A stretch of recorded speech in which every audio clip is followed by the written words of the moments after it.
ಇವತ್ತಿನ ವಿಡಿಯೋದಲ್ಲಿ ಮಕರ ಸಂಕ್ರಾಂತಿ ಹಬ್ಬದ ಪ್ರಯುಕ್ತ ಖಾರ ಪೊಂಗಲ್ ಯಾವ ರೀತಿ ಮಾಡೋದು ಅಂತ ತಿಳಿಸ್ಕೊಡ್ತಾ ಇದ್ದೀನಿ. ಇದು ಒಂದು ಈಸಿ ಆ್ಯಂಡ್ ಟೇಸ್ಟಿ ರೆಸಿಪಿ ಅಂತಲೇ ಹೇಳ್ಬೋದು. ಎಲ್ರಿಗೂ ನಮಸ್ಕಾರ.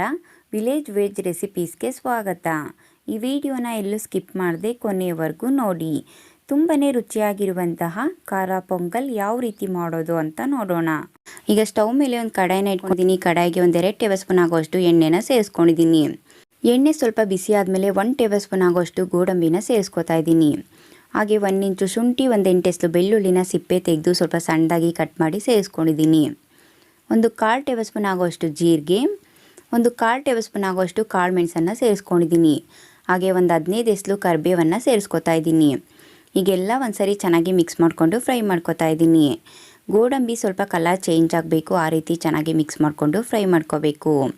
ಹೈ ಫ್ಲೇಮಲ್ಲೆಲ್ಲ ಮಾಡೋದಕ್ಕೆ ಹೋಗ್ಬಿಡಿ, ಕಪ್ಪಾಗ್ಬಿಡುತ್ತೆ. ಆದಷ್ಟು ಲೋ ಫ್ಲೇಮಲ್ಲಿ ಒಂದು 2ರಿಂದ 3 ನಿಮಿಷ ಫ್ರೈ ಮಾಡಿಕೊಂಡ್ರೆ ಸಾಕು. ಈಗ ಒಂದು 5 ಹಸಿಮೆಣ್ಸಿಕಾಯಿನ ಕಟ್ ಮಾಡಿ ಸೇರಿಸ್ಕೊಂಡಿದ್ದೀನಿ. ನೀವು ಖಾರ ನೋಡಿಕೊಂಡು ಸೇರಿಸ್ಕೊಳ್ಳಿ.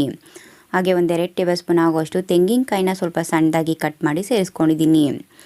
ತೆಂಗಿನಕಾಯಿ ಸ್ವಲ್ಪ ಕಲರ್ ಚೇಂಜ್ ಆಗಬೇಕು, ಹಸಿಮೆಣ್ಸಿಕಾಯಿ ಸ್ವಲ್ಪ ಸಾಫ್ಟ್ ಆಗಬೇಕು.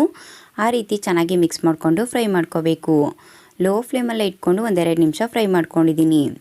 ಈಗ ಸ್ಟವನ್ನು ಆಫ್ ಮಾಡಿಬಿಟ್ಟು ಒಂದು 1/4 ಟೇಬಲ್ ಸ್ಪೂನ್ ಆಗೋಷ್ಟು ಅರಿಶಿಣನ ಸೇರಿಸ್ಕೊಂಡಿದ್ದೀನಿ. ಅರಿಶಿಣನ ಎಲ್ಲ ಚೆನ್ನಾಗಿ ಮಿಕ್ಸ್ ಮಾಡಿಬಿಟ್ಟು ಇದನ್ನು ಪಕ್ಕಕ್ಕೆ ಎತ್ತಿಟ್ಕೊತೀನಿ.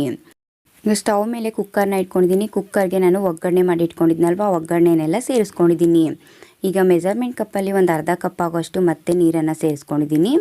ಈಗ ಸ್ಟವನ್ನು ಆನ್ ಮಾಡಿಬಿಟ್ಟು ಎಲ್ಲ ಒಂದ್ಸರಿ ಚೆನ್ನಾಗಿ ಮಿಕ್ಸ್ ಮಾಡ್ಕೊತಾ ಇದ್ದೀನಿ. ಇದೆಲ್ಲ ತುಂಬ ಚೆನ್ನಾಗಿ ಹೊಂದ್ಕೋಬೇಕು, ಆ ರೀತಿ ಚೆನ್ನಾಗಿ ಮಿಕ್ಸ್ ಮಾಡ್ಕೋಬೇಕು. ಈ ಟೈಮಲ್ಲಿ ನಿಮಗೇನಾದರೂ ಖಾರ ಪೊಂಗಲ್ ಸ್ವಲ್ಪ ಗಟ್ಟಿ ಇದೆ ಅನಿಸಿದ್ರೆ ಸ್ವಲ್ಪ ನೀರನ್ನು ಸೇರಿಸ್ಕೊಂಡು ತೆಳು ಮಾಡ್ಕೋಬೋದು. ನನಗೆ ಸರಿಯಾದ ಹದದಲ್ಲಿದೆ, ಅದಕ್ಕೋಸ್ಕರ ನಾನೇನು ಸೇರಿಸಿಲ್ಲ. ಈಗ ನೋಡಿ, ಲೋ ಫ್ಲೇಮಲ್ಲೇ ಒಂದು ಕುದಿಸ್ಕೊಂಡಿದ್ದೀನಿ. ಈಗ ಸ್ಟವನ್ನು ಆಫ್ ಮಾಡಿಬಿಟ್ಟು ಒಂದು 1/2 ಟೇಬಲ್ ಸ್ಪೂನ್ ಆಗೋಷ್ಟು ನಿಂಬೆಹಣ್ಣಿನ ರಸನ ಸೇರಿಸ್ಕೊಂಡಿದ್ದೀನಿ. ಹಾಗೆ ಸ್ವಲ್ಪ ಸಣ್ಣದಾಗಿ ಕಟ್ ಮಾಡಿರುವಂಥ ಕೊತ್ತಂಬರಿ ಸೊಪ್ಪನ್ನು ಸೇರಿಸ್ಕೊಂಡಿದ್ದೀನಿ. ಲಾಸ್ಟಲ್ಲಿ ನಿಂಬೆಹಣ್ಣಿನ ರಸ ಮತ್ತು ಕೊತ್ತಂಬರಿ ಸೊಪ್ಪು ಸೇರಿಸೋದ್ರಿಂದ ಇದು ಒಂದು ಎಕ್ಸ್ಟ್ರಾ ಫ್ಲೇವರ್ ಇರುತ್ತೆ, ಅದಕ್ಕೋಸ್ಕರ. ಈಗೆಲ್ಲ ಒಂದ್ಸರಿ ಚೆನ್ನಾಗಿ ಮಿಕ್ಸ್ ಮಾಡ್ಕೊತಾ ಇದ್ದೀನಿ. ಈ ರೀತಿ ಚೆನ್ನಾಗಿ ಮಿಕ್ಸ್ ಮಾಡಿಕೊಂಡ್ರೆ ತುಂಬಾ ರುಚಿಯಾಗಿರುವಂತಹ ಖಾರ ಪೊಂಗಲ್ ಸಿದ್ಧ ಆಗಿದೆ. ನೋಡಿದ್ರಲ್ಲ, ತುಂಬ ಸುಲಭವಾಗಿ ತುಂಬಾ ರುಚಿಯಾಗಿರುವಂತಹ ಖಾರ ಪೊಂಗಲ್ ಯಾವ ರೀತಿ ಮಾಡಿದೆ ಅಂತ ಹೇಳ್ಬಿಟ್ಟು ನೀವು ನಿಮ್ಮ ಮನೇಲಿ ಒಂದ್ಸರಿ ಟ್ರೈ ಮಾಡಿ ನೋಡಿ.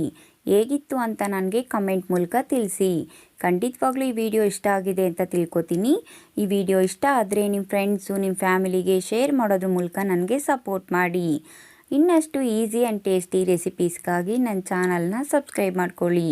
ನನ್ನ ಚಾನಲ್ನ ಸಬ್ಸ್ಕ್ರೈಬ್ ಮಾಡಿಕೊಂಡು ನನ್ನ ವಿಡಿಯೋ ನೋಡಿ ನನಗೆ ಸಪೋರ್ಟ್ ಮಾಡ್ತಾ ಇರುವಂಥ ಪ್ರತಿಯೊಬ್ಬರಿಗೂ ಥ್ಯಾಂಕ್ ಯು.